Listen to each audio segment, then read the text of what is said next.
Hello, કેમ છો બધા? આ છે બેબી કોપની ઓટોમેટિક ક્રેડલ કિટ. આપણે અત્યારે અનબોક્સિંગ કરીશું.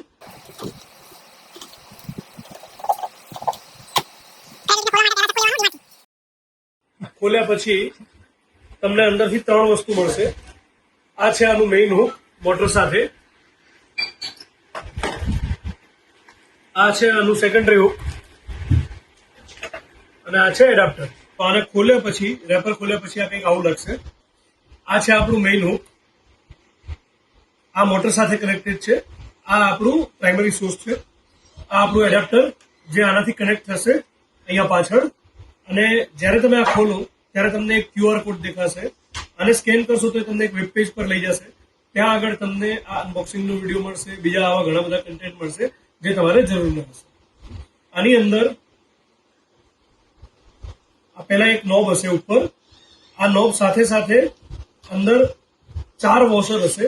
આ 4માં 2 મેટલના હશે અને 2 રબરના હશે. લગાવતા ટાઈમે આપણે જોઈશું. આ છે આપણું બીજું હુક. આમાં બી એવી જ રીતના એક નોબ હશે, 4 વોશર હશે અને આ સામેની સાઈડ લાગશે આ હુકની. આ છે એડાપ્ટર. આ આપણું એડાપ્ટર મેઇન હુકની અંદર જશે.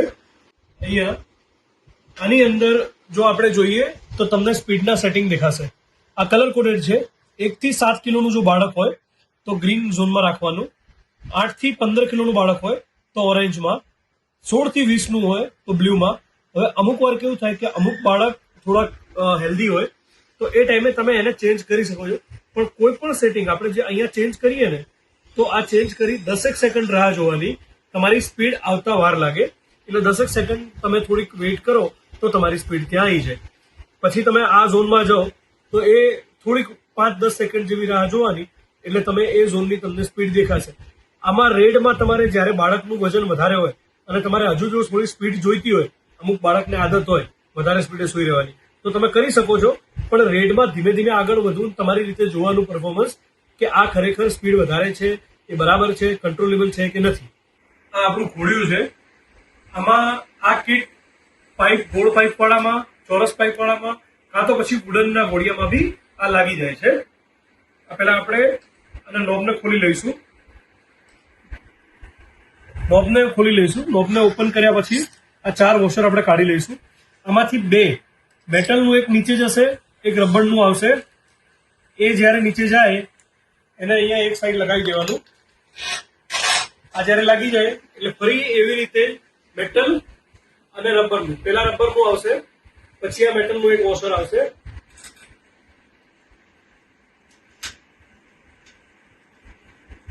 આ લગાવ્યા પછી નોબને ટાઈટ કરી દેવાનું.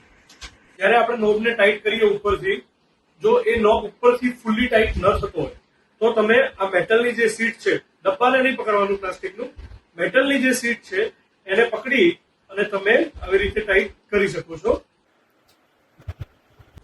જ્યારે તમારે વધારે ટાઈટ આ જોતું હોય ત્યારે. હવે આપણું બીજું હુક છે. એવી જ રીતે નોબ કાઢીને આમાં પણ 4 વોશર છે. એક રબર, એક મેટલ. આમાં બી એક રબર, એક મેટલ. આ જ્યારે આપણે લગાવીશું નીચે 2 રહેશે. રબર વાળું અહીંયા ઉપર રહેશે.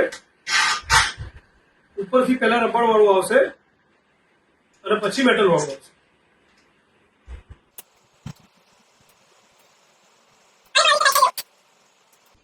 આના પછી આ બંને પાંગડા આમાં લગાવી દેવાના. પછી તમે જે રીતે આપણે નોર્મલ ઘોડિયામાં ખોયું લગાવીએ એ જ રીતે ખોયું લગાવવાનું.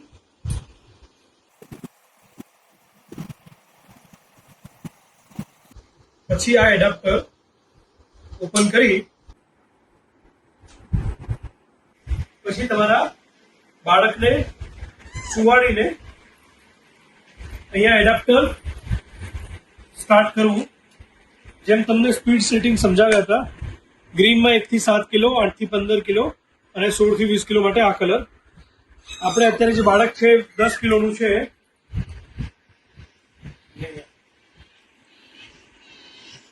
આપણે આ સ્પીડ ચેન્જ કરી છે 10 કિલો વાળા બાળક માટે.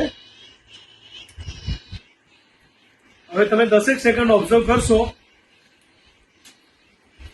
તો આ ઘોડિયું ધીમે ધીમે ઓટોમેટિકલી ચાલુ થશે.